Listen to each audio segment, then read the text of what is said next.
उत्सुकता के बुलबुले उठ रहे हैं। मेरी कुछ समझ में नहीं आ रहा है। ऐ मेरे परम प्रिय पेड़, तुम्हारी समझ में कुछ आ रहा है क्या? राजा भोज शांत बैठने वालों में से नहीं है। वो टीले के रहस्य को जानने के लिए कुछ तो करेगा। आखिर क्या है उस टीले में? ऐसा कौन सा रहस्य, ऐसी कौन सी शक्ति है जो इतनी रात को इतना मधुर संगीत कहां से आ रहा है?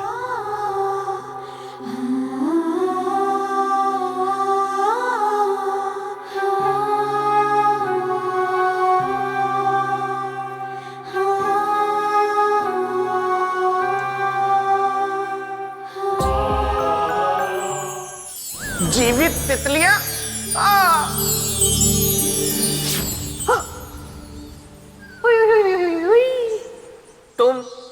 तुम फिर आ गई? हाँ मेरे बेटा, तुम सुर और मैं ताल। मैं फंसने वाला नहीं हूँ, तुम चाहे जितने भी बिछा लो जाल। मेरी संगत का असर तुम पे भी छाया, कविता में बात करना तुम्हें भी भाया। अच्छा, तुम मुझसे पीछा छुड़वाना चाहते हो ना? हाँ। ठीक है। तुम जा रही हो? नहीं नहीं नहीं, इसलिए करना होगा तुम्हें एक काम। पकड़ो इनमें से एक उंगली, लेके मेरा नाम। इनमें से? ओहो, इनमें से एक। इनमें से एक उंगली है विवाह के लिए हाँ की, और दूसरी उंगली है विवाह के लिए ना की। देखते हैं इनमें से गलत उंगली चुनते हो या सही। विदाई की रबड़ी जमेगी या विवाह का दही। पकड़ो ना।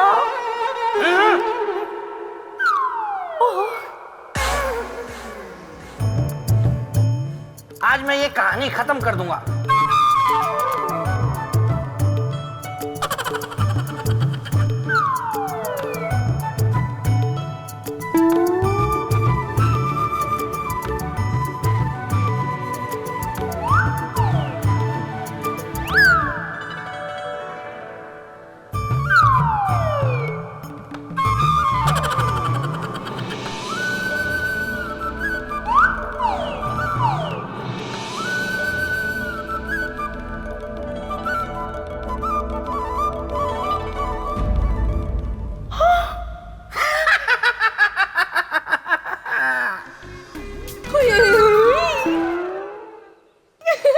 अब तो शादी करनी ही होगी, क्योंकि ये उंगली थी विवाह के लिए हाँ की, और ये उंगली थी विवाह के लिए ना की।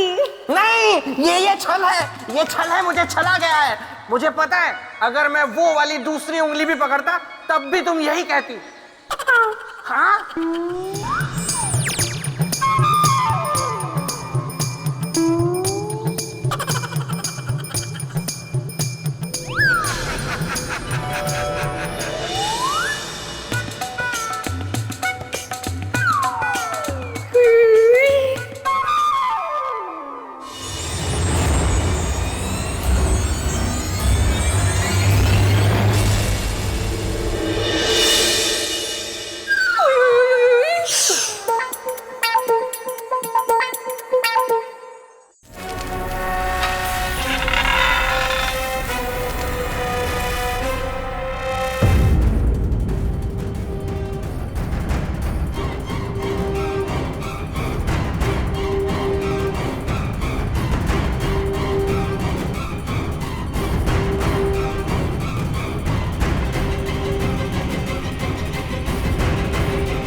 लगता है राजा भोज के दिमाग में कुछ खिचड़ी पक रही है। ओहो, आपको खिचड़ी पसंद है?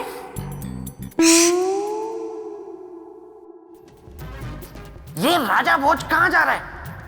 कुछ तो गड़बड़ है, मुझे भी जाके देखना चाहिए।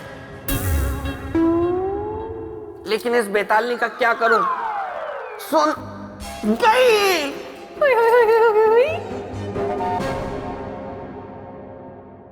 सुनो, तुमने सोने की चिड़िया देखी है? नहीं। देखोगी? नहीं। देख लो ना, मैं दिखाऊंगा। बहुत बड़ी सोने की चिड़िया है, तुमने कभी नहीं देखी होगी। वो देखो, वहां दूर वो जगह दिख रही है तुम्हें? हाँ, वहां पे देखती रहो। वहां पे एक बहुत बड़ी सोने की चिड़िया अभी आएगी और वो चिड़िया बस उड़ी।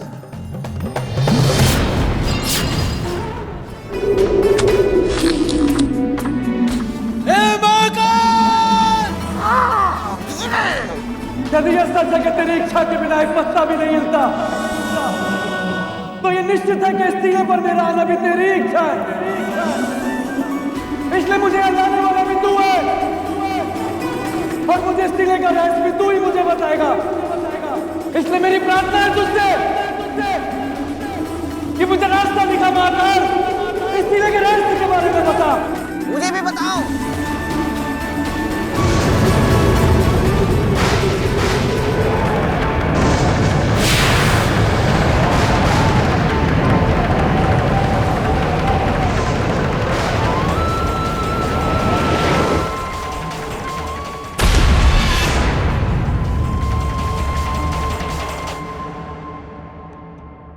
ये कौन सी जगह है?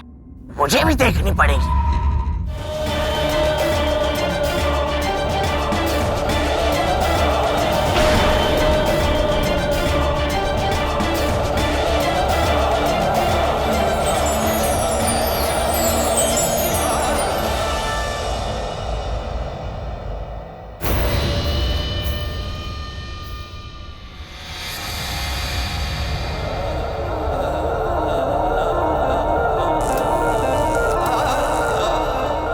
मेरे मित्र का सिंहासन।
राजन, राजन, कौन?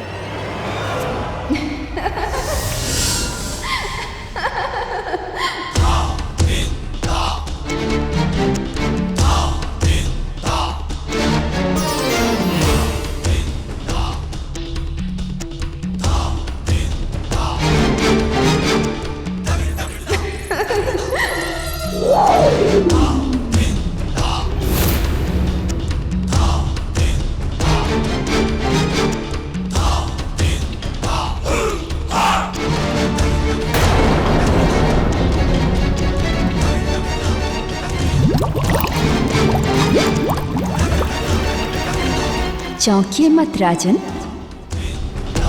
मैं आप ही की राह देख रही थी पिछले 1100 वर्षों से। पधारिए।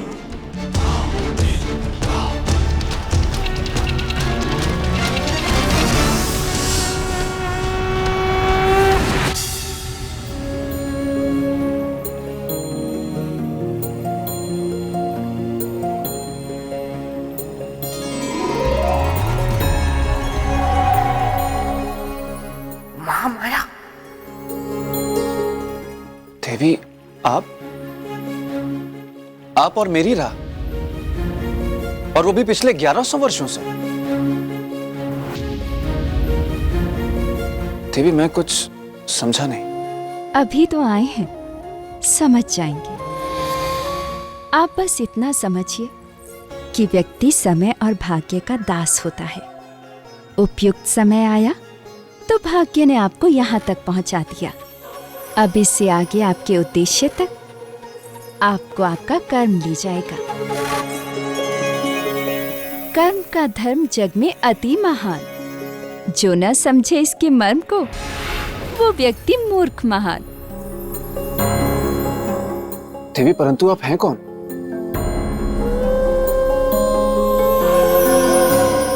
आपका परिचय?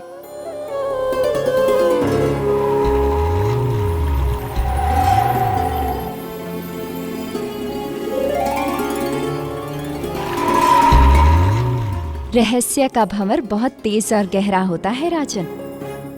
रहस्य के भंवर से निकलना सहज नहीं होता। रहस्य को समझने के लिए धीरज, धर्म, बलिदान, त्याग, शौर्य, साहस और पराक्रम जैसे गुणों की आवश्यकता होती है। तो बताइए, क्या आप में हैं ये सारे गुण? गुणों का पता तो परीक्षा से चलता है देवी, लेकिन परिचय तो बताने से ही पता चलेगा ना। बहुत जिज्ञासा है आपको मेरे विषय में जानने की, नहीं? अभी आप ही ने मुझसे कहा कि मेरे आने की प्रतीक्षा आप पिछले 1100 वर्षों से कर रही हैं। तो जिज्ञासा तो स्वाभाविक है ना। इसके अलावा और कोई कारण है ना देवी? पिछले 1100 वर्षों की बीती बातें आप कहेंगी और मैं सुनूंगा।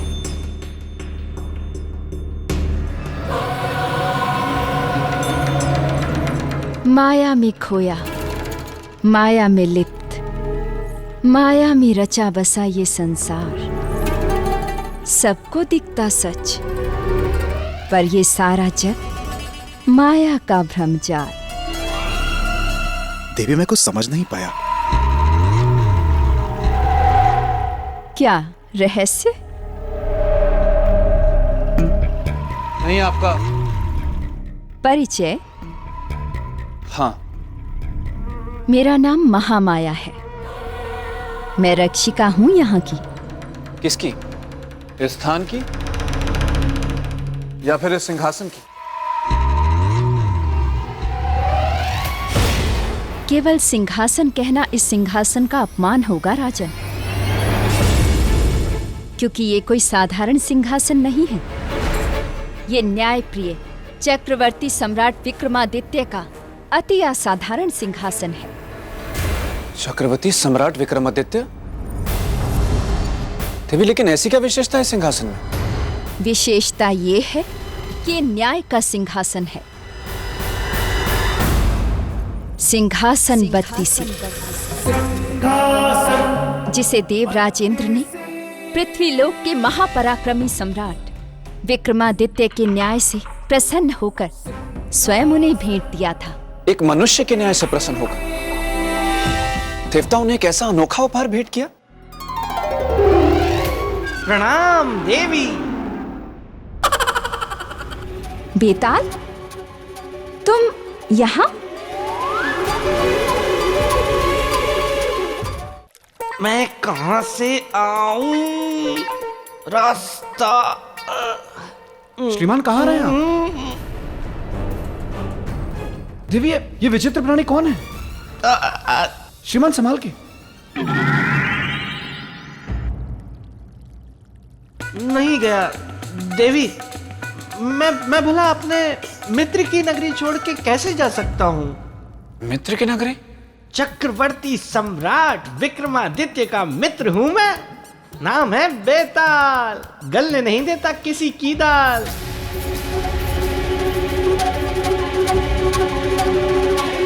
बेताल, तुम यहाँ क्या करने आए हो?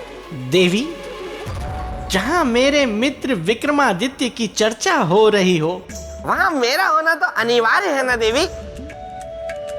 मैं तो पहले ही आ गया था, छुप के बैठा हुआ था, सब सुन रहा था मैं। बेताल, तुम कभी नहीं सुधरोगे।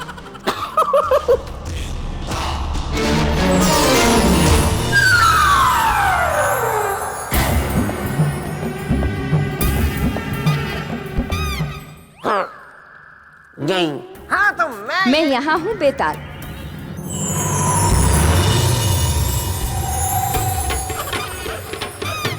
तुम बिल्कुल नहीं बदले। जैसे 1100 वर्ष पूर्व थे, आज भी बिल्कुल वैसे ही हो।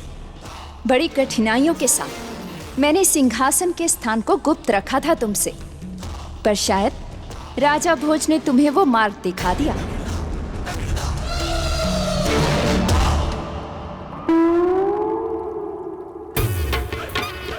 आराम से बेताल। संभाल के गिर जाओगे।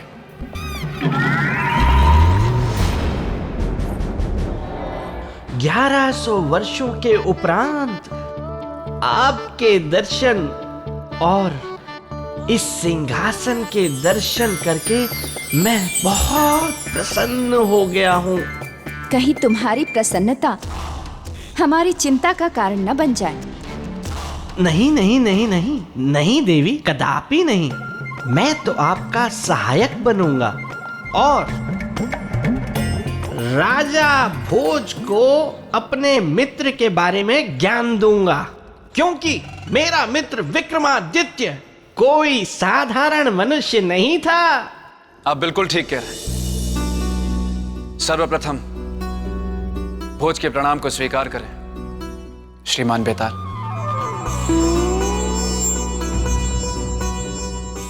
मैं अवश्य जानना चाहूंगा आपके मित्र चक्रवर्ती सम्राट विक्रमादित्य के बारे में, उनकी महिमा के बारे में। देवी, कृपया करके मुझे उनके बारे में बताएं। जी राजन, प्राचीन समय की बात है जब सूर्यदेव और शनिदेव में श्रेष्ठता को लेकर गहरा विवाद हो गया और उसी विवाद को निपटाने के लिए सभी ग्रह पहुंचे इंद्र के दरबार में। इंद्रदेव, आज आपको निर्णय करना ही होगा कि हम दोनों में श्रेष्ठ कौन है, मैं या सूर्यदेव।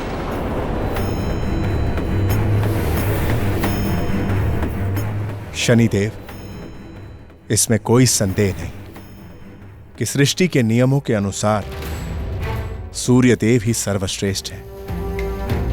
वही सभी ग्रहों के स्वामी हैं। सोच क्या रहे हैं इंद्रदेव? उत्तर दीजिए, कौन श्रेष्ठ है, मैं या सूर्यदेव?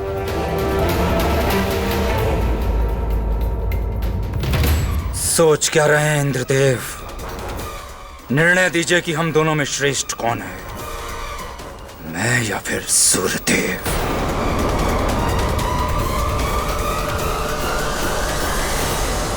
इंद्रदेव के सामने धर्म संकट था। गलत निर्णय वो ले नहीं सकते थे और सच कहने का उनमें साहस नहीं था। स्वर्ग के राजा इंद्रदेव में इतना साहस नहीं था।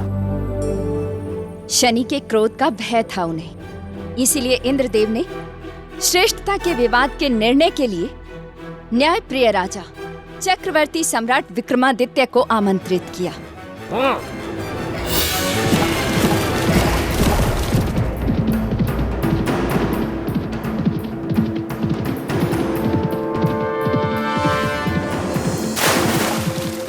उस काल में पृथ्वी लोक से स्वर्ग लोक तक सशरीर जाने वाले एकमात्र वही राजा थे, न्यायप्रिय चक्रवर्ती सम्राट विक्रमादित्य।